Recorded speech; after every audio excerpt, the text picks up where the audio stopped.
Cerita mempersembahkan Sabda Pandita Ratu.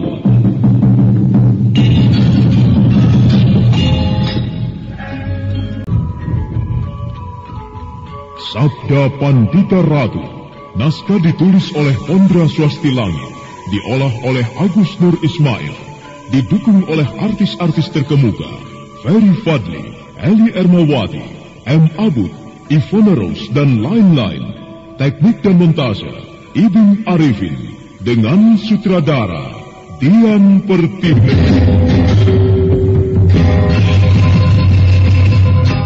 Sabda Pandita Ratu kali ini mengetengahkan episode yang kedua dengan judul Merentang Gendewa Luka.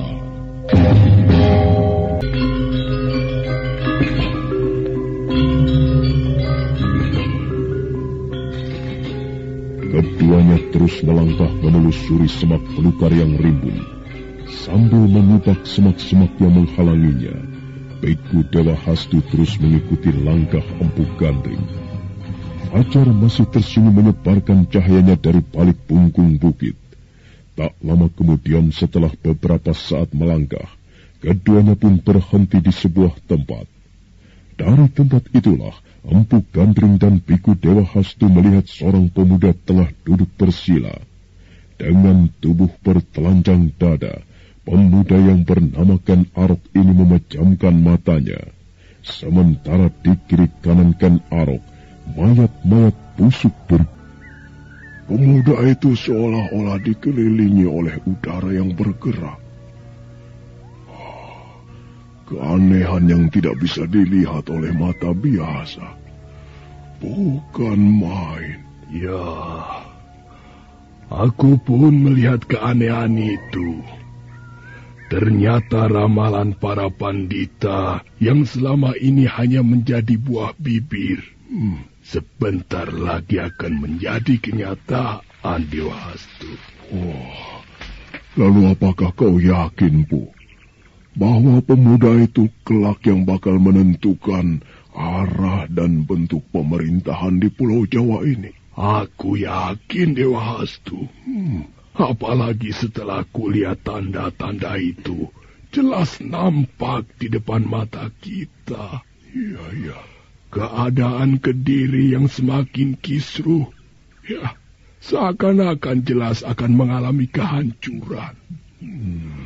Perkataan para Brahmana, para resi, dan maharesi juga para pandita seperti telah diabaikan. Pengakuan Sri Baginda Kertajaya sebagai jelmaan dari dewa-dewa di langit seolah-olah menentang kodratnya sebagai manusia.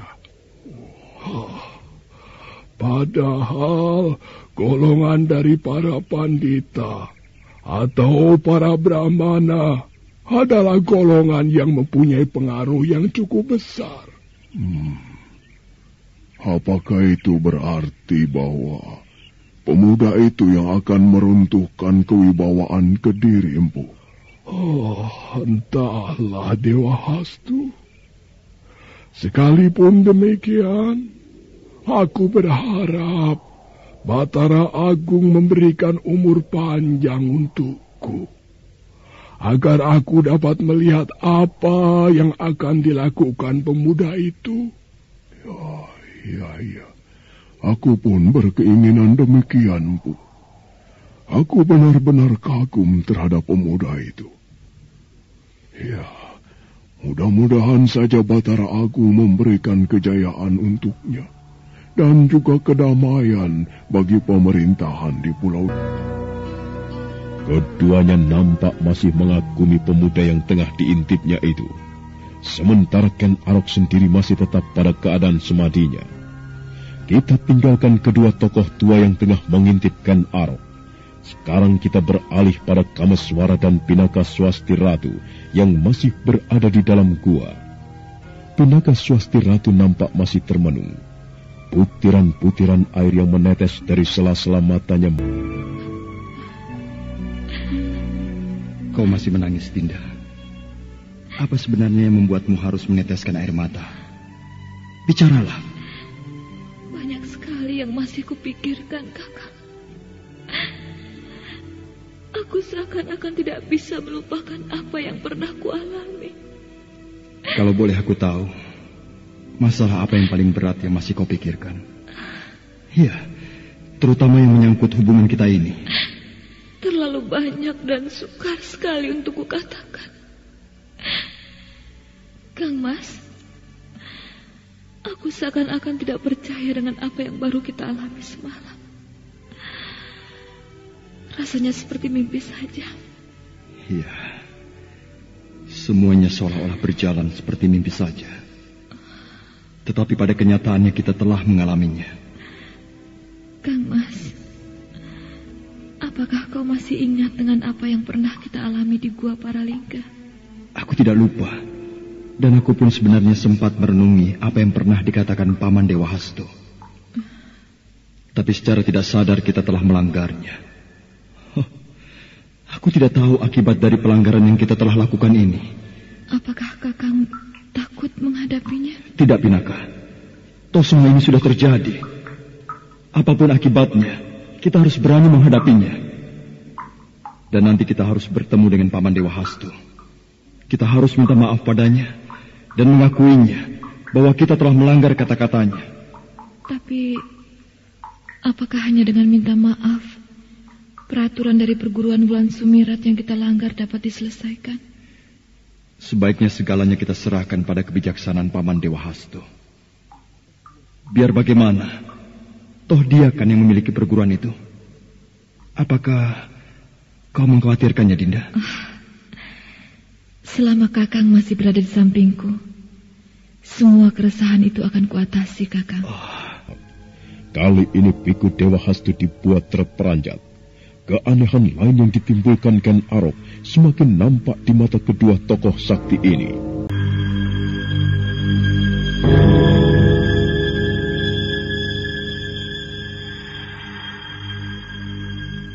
Oh, jagat Dewa Batara. Apakah aku tidak salah lihat, Empu? Oh, iya. Inilah keanehan yang kusaksikan selama 3 hari berturut-turut. Pemuda itu memang luar biasa. Seakan-akan kehebatannya sukar dipercaya. Oh, entah dari mana datangnya api itu. Tiba-tiba saja dia telah dikelilingi sebuah kobaran api. Oh, apakah semadi yang ia lakukan sudah melebihi batas kesempurnaan, Empu? Wah, bisa jadi demikian, Dewa Hasto. Perbawanya sedemikian luar biasanya. Seolah-olah apa yang dilakukannya dalam mesu budi di tengah padang karautan ini mampu mengguncang ketenangan para dewa di Kayangan. Oh, iya. Aku benar-benar percaya bahwa pemuda itu adalah kekasih para dewa. Ya, aku yakin suatu saat dia dapat mengguncang pemerintahan di Jawa ini. Iya. Aku pun sebenarnya yakin, Dewa Hasto. Tetapi segalanya Dewata Agunglah yang mengaturnya. Oh, iya. Oh, lalu sampai berapa lamakah kobaran api yang mengelilingi pemuda aneh itu akan lenyap, Bu? Ya, kobaran api itu akan lenyap jika malam tiba, Dewa Hasto. Apalagi jika kau perhatikan terus, maka warna dari cahaya api yang mengelilingi pemuda itu akan berubah-ubah. Jika cahaya itu tertimpa cahaya matahari, maka warna yang nampak adalah cahaya biru. Nah, kau lihat saja nanti, Dewa Hasto. Iya. Aku tak akan pergi dari tempat ini sebelum yang kusaksikan ini jelas di mataku. Ya, asal kau sabar, maka kau dapat menyaksikannya, Dewa Hasto. Iya, Bu. Nah, Dewa Hasto, matahari kelihatan mulai naik. sebagian cahayanya pasti akan menerpa kobaran api itu. Nah, kau lihat itu.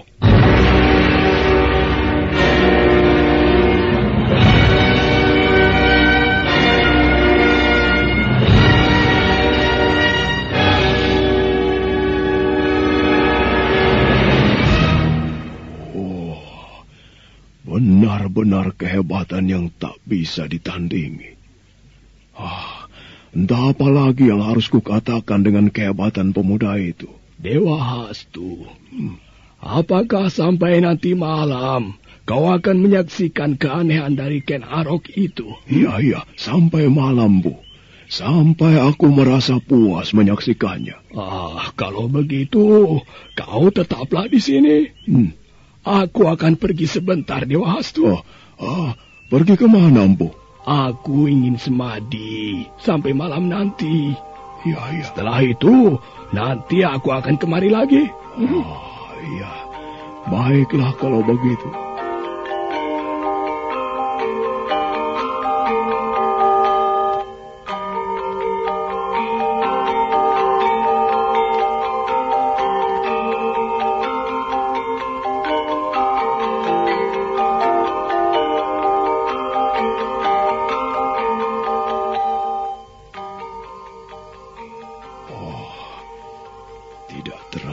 Sudah mulai malam.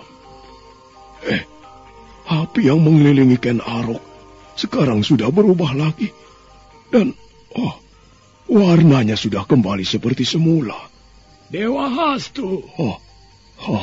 Empu Gandring. Bagaimana? Apakah ada sesuatu yang lain dari keanehan yang kau lihat itu, Dewa Hastu? Iya. Warna cahaya kobaran api itu sekarang sudah berubah menjadi seperti biasa kembali.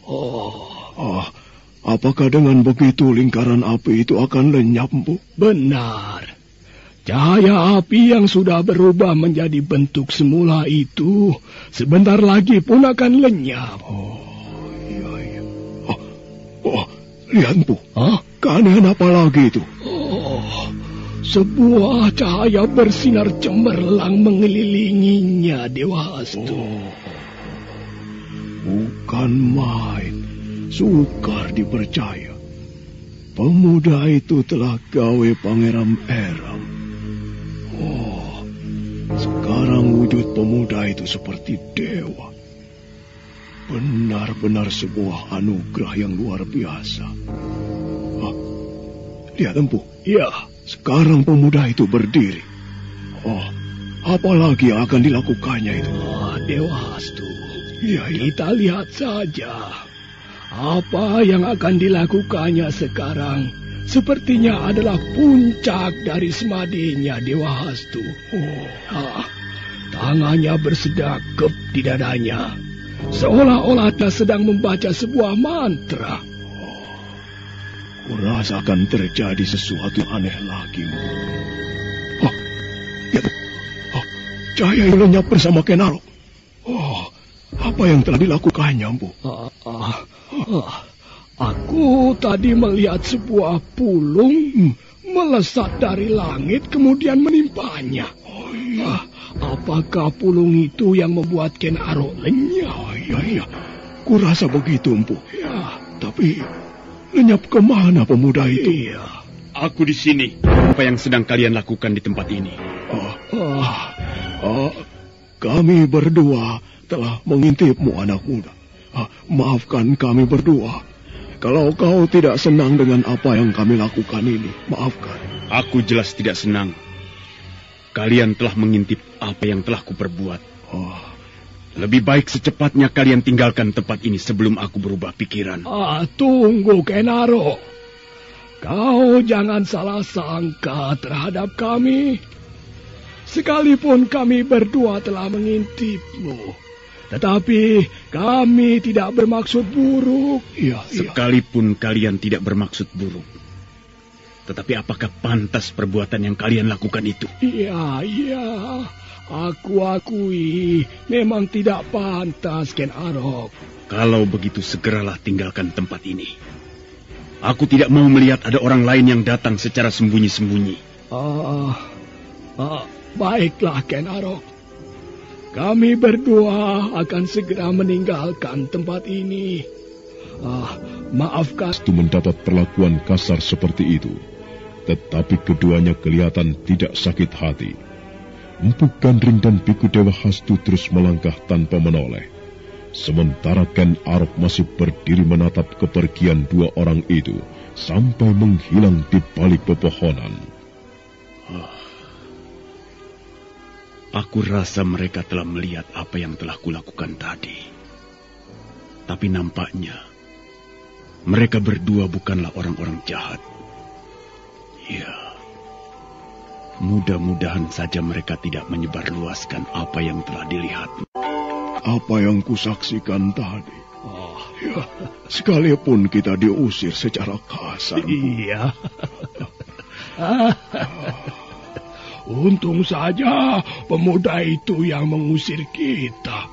Jadinya kita tidak bisa berbuat apa-apa. Jadi kau tidak merasa sakit hati, Empu? Untuk apa aku sakit hati terhadap Ken Arok? Kita memang bersalah, Dewa Hastu. Iya, betul. Lagi pula, kita kan tahu bahwa Ken Arok adalah kekasih para dewa. Iya, luar biasa memang.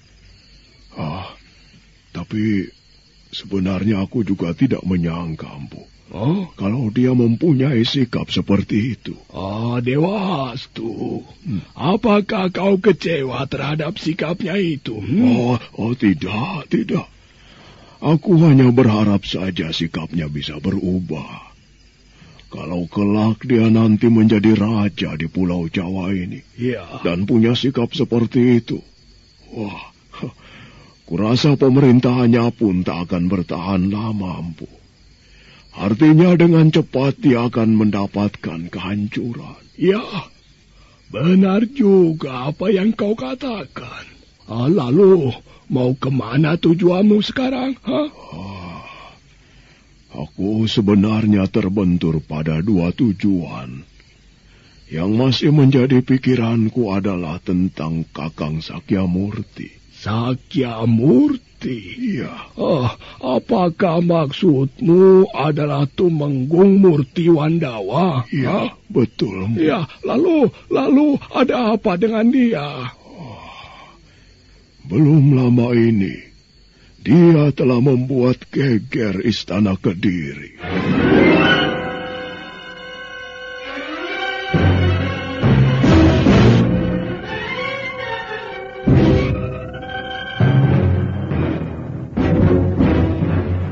Namun suasana terlihat cerah. Bintang-bintang yang bertebaran menemani rembulan yang muncul separuh dan terselip di antara awan-awan kelabu. Biku Dewa Hastu dan Empu Gandring masih berada di padang ilalang Karautan. Keduanya berada tak jauh dari kuda-kuda yang akan mereka tunggangi. Wajah Empu Gandring nampak masih terlihat penasaran dengan kata-kata Biku Dewa Hastu. Jari-jarinya kemudian... Ku tidak menyangka seorang tumenggung kepercayaan Sri Baginda Kertajaya dapat melakukan hal itu. Ya, begitulah. Dewa Hastu, ceritakanlah apa sebenarnya yang terjadi terhadap kakakmu itu. Ya. Baiklah, aku akan menceritakannya.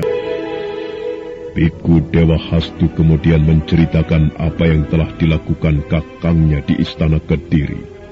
Sementara Empu Gandring diam terpaku mendengarkan apa yang diceritakan Biku Dewa Hastu. Dan beberapa saat kemudian... Sebuah peristiwa besar telah terjadi di Kediri. Ya, sikap Tumenggung Murti Wandawa yang demikian itu mau tidak mau akan menimbulkan gejolak. Bahkan akan menimbulkan pengaruh yang cukup besar. Ya. Dengan demikian perjuangan para Brahmana Pandita dan para resi yang tidak puas terhadap pemerintahan Sri Baginda Kertajaya akan semakin menebar. Ya, dan yang lebih disayangkan, Bu, apa yang telah dilakukan Kakang Sakyamurti bukan didorong oleh sebuah perjuangan, melainkan oleh persoalan pribadinya. Ia sedang mengalami perang batin, Bu.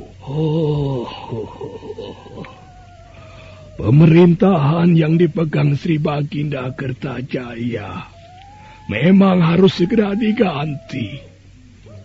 Sri Baginda Kertajaya bukanlah orang yang mau mementingkan kepentingan kesejahteraan para kawula. Dia lebih mementingkan diri sendiri. Dan pada kenyataannya, segala sesuatu yang dilakukan Sri Baginda Kertajaya adalah tidak benar. Lalu, di mana sekarang Sakyamurti berada? Ia dan keluarganya berada di tempat persembunyian, Empu. Aku sengaja menitipkannya pada seorang sahabatku. Keselamatannya sekarang sedang terancam. Sudah pasti. Sri Baginda Kertajaya bukanlah orang yang mudah luluh hatinya. Ia keras dan kejam. Tapi syukurlah. Kalau Sakyamurti sekarang sudah berada di tempat yang aman. Lalu apakah kau akan kembali ke tempat kakakmu? Tidak, Empu. Aku mempunyai rencana lain untuk pergi ke suatu tempat. Dewa Hastu. Ya. Kalau boleh aku tahu, apakah kau akan pergi ke Tamluang? Empu sudah bisa membacanya. Apakah Empu pun akan pergi ke tempat itu? Ya, aku ingin melihat apa yang terjadi di tempat itu. Apakah perebutan air suci itu akan membawa malapetaka yang menggegerkan? Ya, malapetaka yang akan menimbulkan pertumpahan darah pasti akan terjadi di tempat itu, Empu. Bagaimana kalau kita berangkat sekarang saja? Baiklah.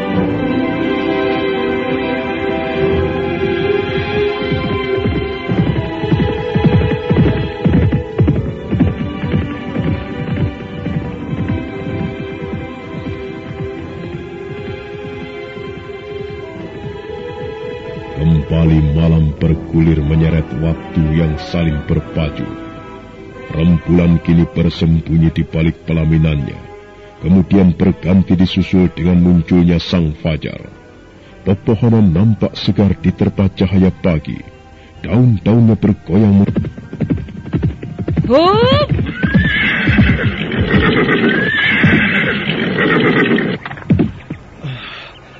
Akhirnya kita sampai juga dengan cepat di tempat ini, Dinda. Iya, Kang Mas.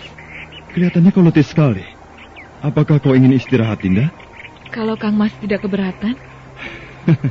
Kenapa harus keberatan? Aku juga letih kok. Ayolah, kita turun dari kuda ini. Hup. Arus Sungai Brantas ini kelihatan sangat deras, Kang Mas. Aku suka sekali melihat pemandangan di sini. Iya, udaranya terasa sejuk sekali. Bagaimana kalau kita membasuh muka di sungai itu? Ayo, Kang Mas. Aku pun ingin sekali merasakan segarnya air sungai ini. Apa yang kau pikirkan? Sejak tadi Paman lihat kau termenung saja. Entahlah, Paman. Saya tidak tahu kenapa pikiran saya masih terbayang dengan kepergian Kakang Kameswara. Saya mengkhawatirkan keadaannya, Paman. Ya, kita doakan saja dia dalam keadaan baik-baik. Sekalipun Kameswara pergi ke tempat yang cukup jauh, aku percaya dia dapat menjaga dirinya dengan baik. Ya, mudah-mudahan saja, Paman. Saya tidak habis pikir, kenapa orang tua kandungnya, Kakang Kameswara, begitu tega membuangnya ketika ia masih bayi.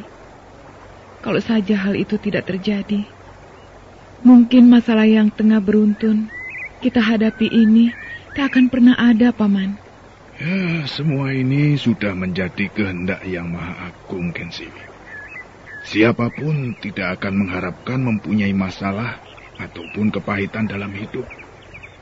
Tapi, ya beginilah namanya hidup. Ada kalanya kita menemukan kebahagiaan, tapi ada kalanya kita menemui kesulitan. Semua ini sudah diatur oleh Yang Maha Tunggal. Dan kita tidak bisa menyalahkan perjalanan hidup kita yang sudah digariskan oleh Yang Maha Agung. Lalu, bagaimana dengan saya sendiri, Paman? Maksudmu? Iya, apakah perjalanan hidup saya sama seperti Kakang Kameswara? Artinya, saya pun anak angkat dari ayah?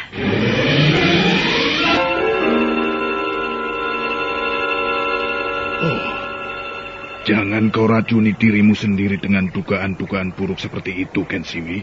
Saya tidak meracuni diri saya sendiri, Paman. Saya hanya ingin tahu, apakah latar belakang saya pun seperti Kakang Kameswara? Kalau memang benar, apa salahnya, Paman? Paman menjelaskan siapa saya dan siapa orang tua saya. Dan kalaupun benar bahwa Ki Ageng Pesanggaran orang tua kandung saya, itu pun tidak menjadi persoalan buat saya, Paman. Oh, Kensiwi. Kau telah membuat persoalan sendiri, Nduk. Dengan meracuni pikiranmu sendiri, itu sama saja akan merusak batinmu.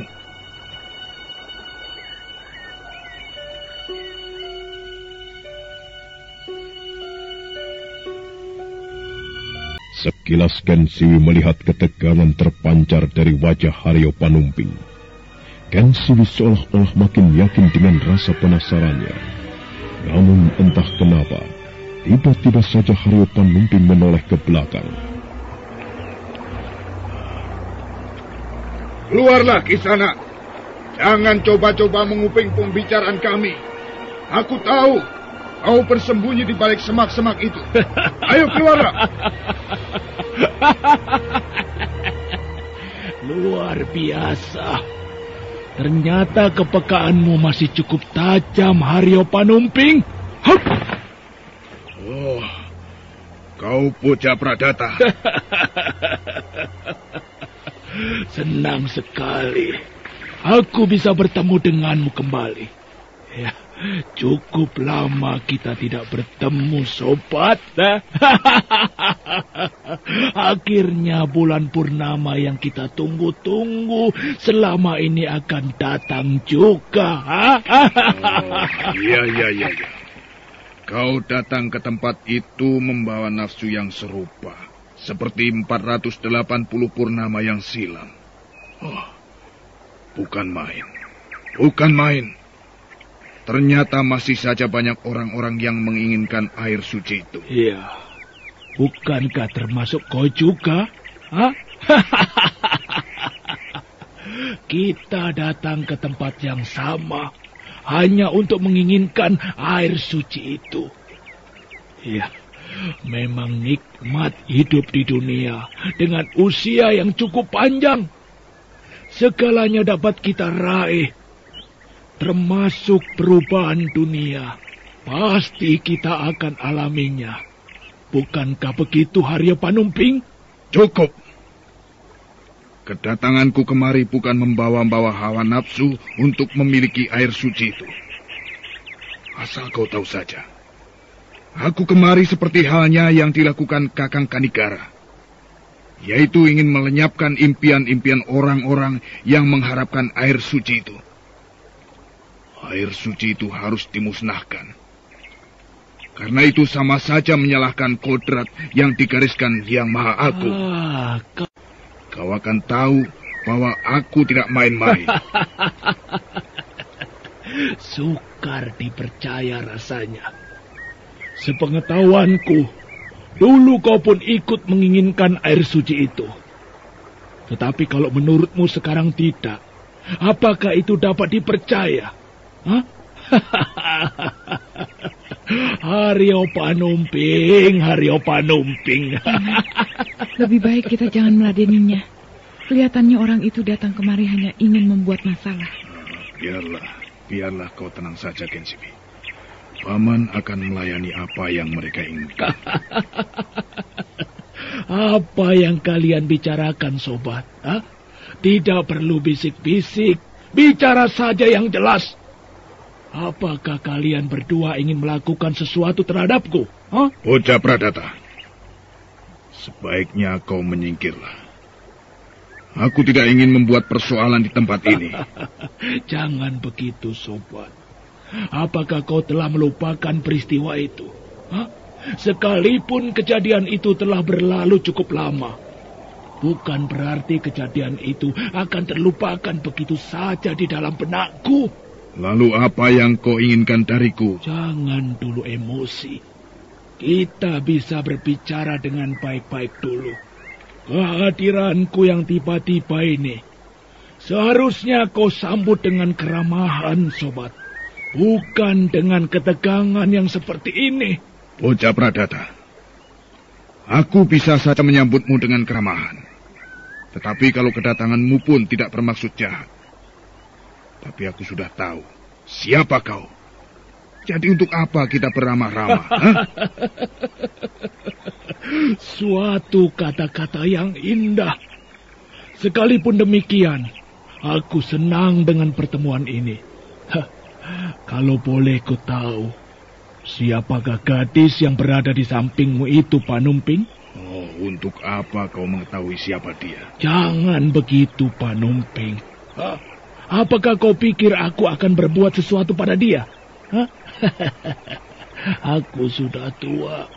Kita sudah tua. Jadi untuk apa menginginkan daun muda kalau hanya sesaat menikmatinya? Bukankah rasanya nanti menjadi hambar? Tutup mulutmu, bajingan tua. Mulutmu terlampau busuk untuk didengar. Lebih baik menyingkirlah dari tempat ini. Jangan mengganggu kami yang sedang istirahat. Wah. Ternyata kau galak juga, Manis. Apakah Haryo Panumping yang mengajarimu berbicara kasar seperti itu?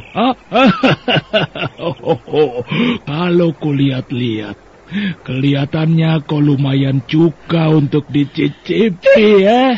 Memuaskan. Kau memang pantas dihajar, banda tua. Bercerminlah. Lihat bagaimana sosokmu yang sebenarnya.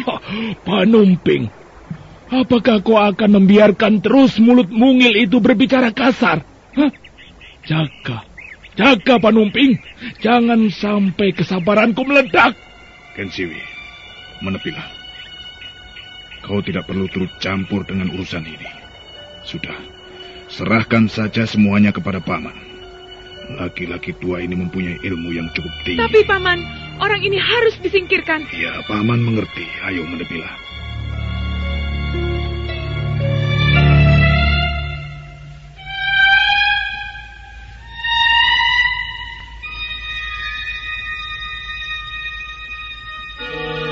Kensiwi pun menuruti kata-kata pamannya, sekalipun hatinya begitu muak melihat bocah Pradata yang masih tersenyum, seolah-olah mengejek. Matahari mulai berdiri di atas kepala. Cahayanya begitu terasa menyengat kulit. Suasana siang itu di tepi sungai Brantas kelihatan terasa sangat tegang.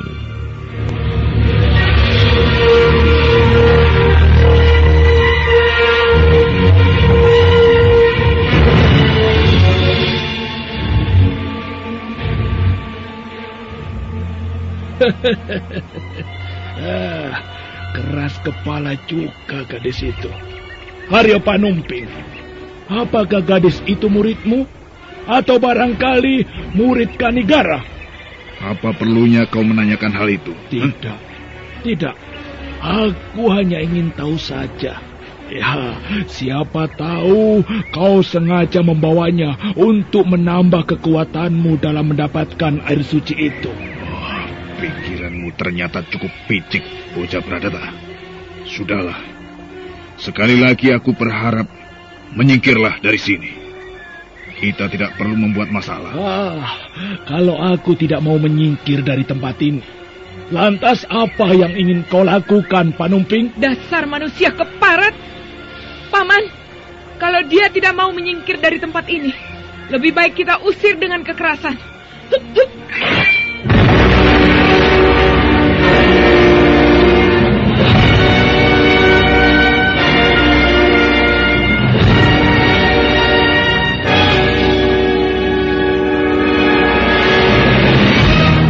Sarungkan pedangmu, Kensiwi. Paman, aku sudah muak melihat tingkah laki-laki itu. Kalau tidak dengan cara seperti ini, aku rasa dia tidak akan menyingkir dari tempat ini.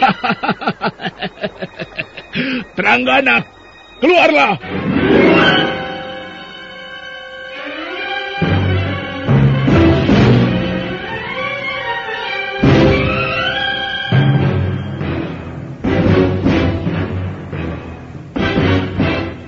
Setelah berteriak memanggil nama Tranggana, tiba-tiba dari arah lain melesatlah seorang laki-laki bertubuh kekar.